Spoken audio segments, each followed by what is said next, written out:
Mr. District Attorney. Radio friends, this is Harrington. I'm speaking to you from the District Attorney's office. 2 months have gone by since we captured Duke Orlando at the municipal airport. 2 months in which the District Attorney and our entire staff have been working day and night, piecing together the evidence we have collected against Duke Orlando and his restaurant racket. The Ohio Kid, the Duke's torpedo, has supplied us with much of the connecting links that we needed.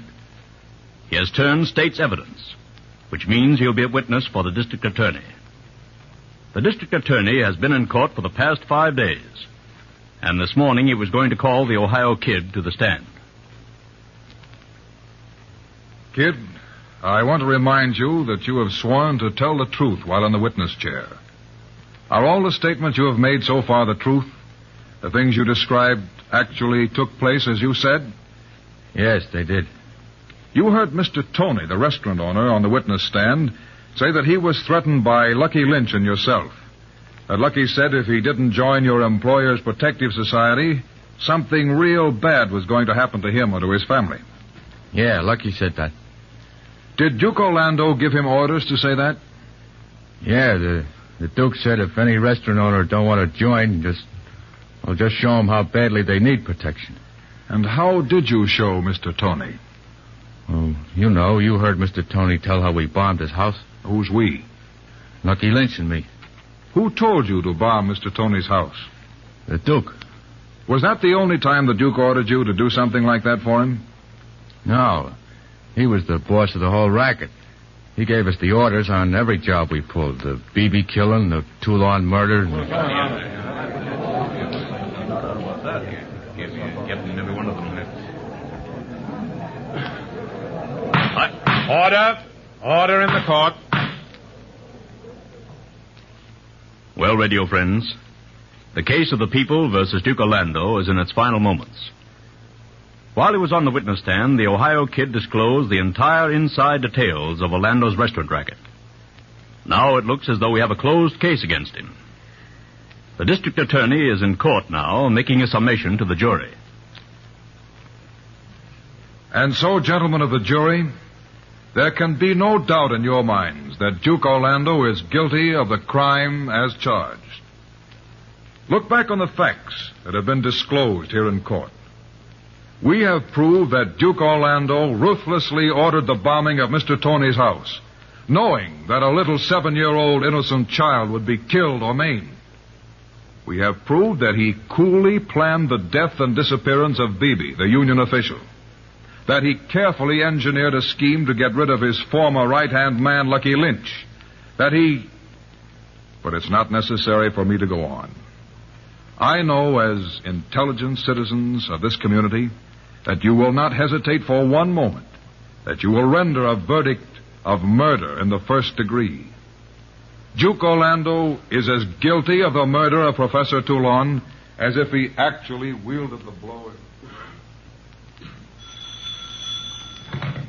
Harrington speaking. No, the DA is still in court. Court recessed about 5 minutes ago? Oh, yes, I expect him any minute. Well, I doubt if he'll have time for that today. Right. Goodbye. Hello, Harrington. Well, how'd it go, DA? Well, I think we've got the case clinched. And, of course, there's still a summation for the defense. However, I'm not worried. If Lester were still defending the Duke, I wouldn't be quite as sure of the outcome. Lester might get around the tremendous amount of evidence we brought out. But I don't think Stanton, his new attorney, will be able to. I'd like to... District Attorney speaking. He does? That's slightly irregular. Well, all right, I don't see any harm.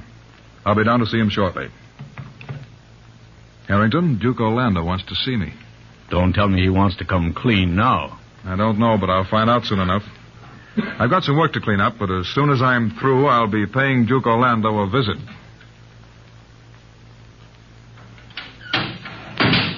Hello, D.A. Hey, like my new quarters. Not quite as nice as your own place, Duke. They even got springs in the bed. You won't be here long enough to worry much about that.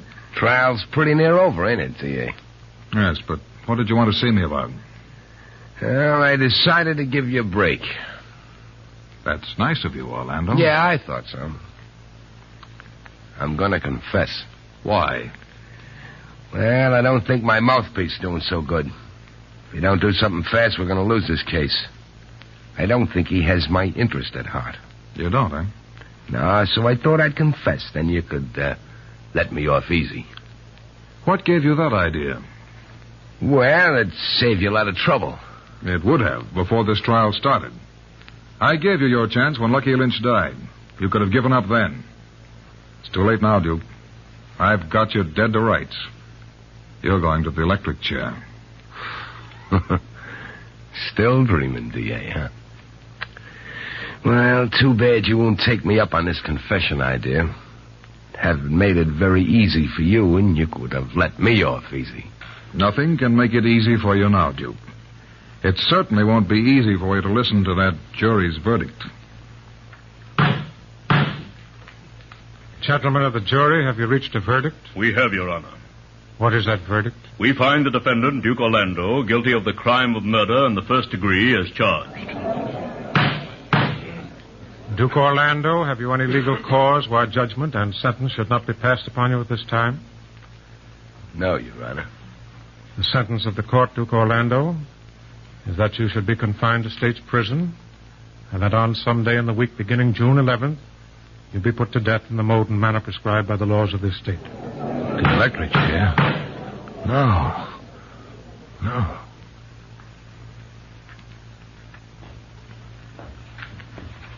Hey, sit down, Duke. You've been walking up and down for an hour. It gets me nervous. Sit down, will you? I can't sit, I can't. Every time I sit, I think of the chair. It ain't so easy being quiet with that on your mind. I guess it ain't. Plenty dark in these cells, ain't it, Duke? Funny they put you in the cell right next to mine. I won't be here long, kid. But you're here for life. Life in a cell is a long time. Life in a cell, Duke, ain't nearly so long as the time you're dead. Yeah, I guess you're right, kid. Duke, will you talk with me a couple of minutes? Maybe I'm getting soft, I don't know. Sure. I ain't feeling so good myself. I'll even go further. I'm a fool. I've always been a fool, like a rubber tire, you know, you pump up full of air. Just a lot of air that don't last. I never thought I'd hear you say something like that, Duke. Well, I never did neither, but this is different, sitting here and thinking. You scared, kid? Yeah. So am I. Hey, Duke, did you ever fall for a nice dame, a regular dame? Once. What happened? She threw me over when she found out who I was. Did you ever know one? Nah. But I think I seen one once. Never got to know her, though. I guess there is good dames, though. Ever play baseball when you was a kid? Nah, not much. There wasn't any room on the street. Did you? Sure. I played a swell game, too. The other kids used to call me Home Run Orlando. Yeah? We had a good bunch of fellas. Sure, I used to play baseball every Saturday. We had a swell team. Have you got anybody who cares about you, whether you burn or not? Nah. I ain't either. Why are we here today and other guys outside? I don't know, kid. I guess we're here because we didn't use our brains. We tried to be too smart. I can't figure it out. Life, you know, is all complicated. It's got me licked. Duke, if you was to live your life all over again, what would you do? You got me there. Let's see. I don't know. I think I'd like a nice little place where I could stay and never go nowheres. Just stay there and eat peanuts and maybe play the Vic and have a few friends. Just talk. Live. But not long, Duke. Come on, put a move on. You're coming with me. We're putting you in a cell where you'll be nice and comfy, right near the death house.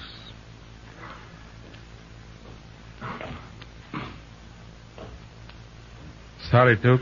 Time to take a little walk. Your last walk. Did no reprieve come? Didn't I get no stay? Nope. Nothing's here but your death warrant. So long, Duke. Sorry you're going, pal. The last mile.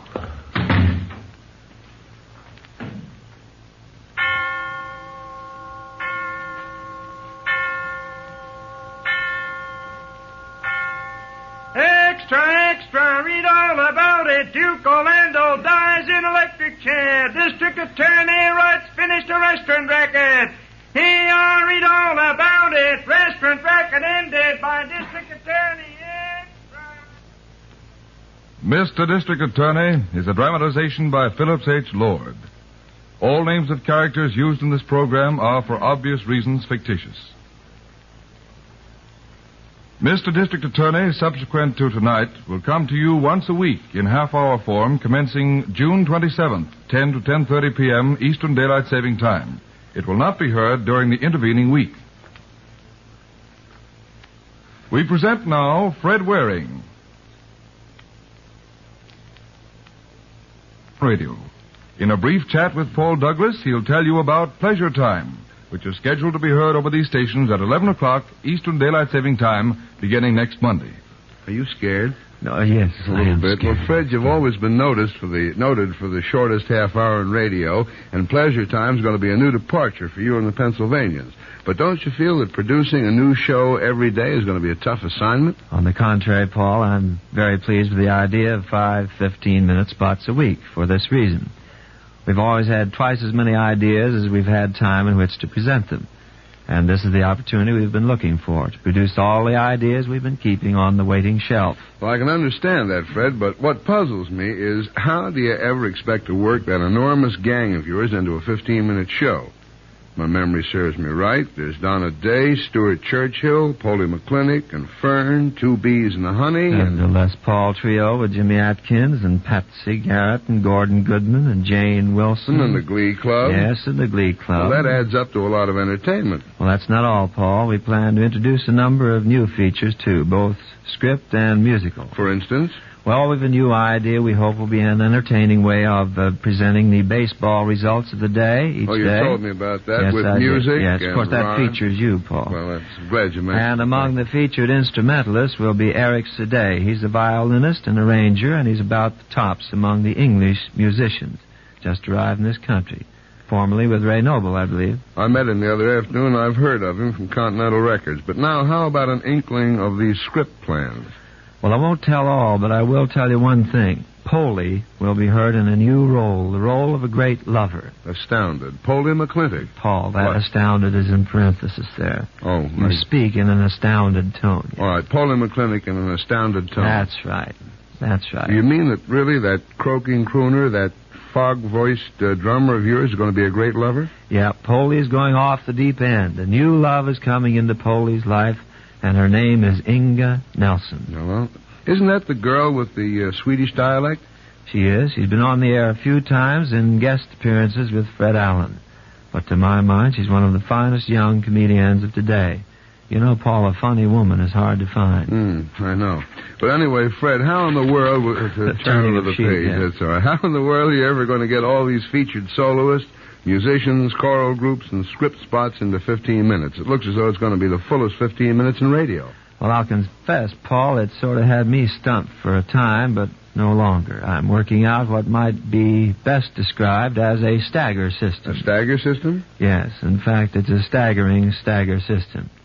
I'm having insomnia these nights, trying to figure out schedules, performers, works with arrangers, having conferences with script writers in order to plan material for our program in advance. You'll be a very busy man, Fred. Yes, I will, a very busy Just man. one more I have question. been. What general effect will you attempt to achieve in producing pleasure time? Well, the title pretty well describes it, Paul. Just a pleasant 15 minutes with all shades of variety in music. Choral arrangements will predominate, with the Glee Club featured, of course. I think we have to get off the air, Fred. I'm So afraid let me say lots somebody- of success. And Pleasure Time, starring Fred Waring with the Pennsylvanians, will start next Monday evening, ladies and gentlemen. So long, Paul. 7 o'clock Eastern Daylight Saving Time. This is the National Broadcasting Company, RCA Building, Radio City, New York.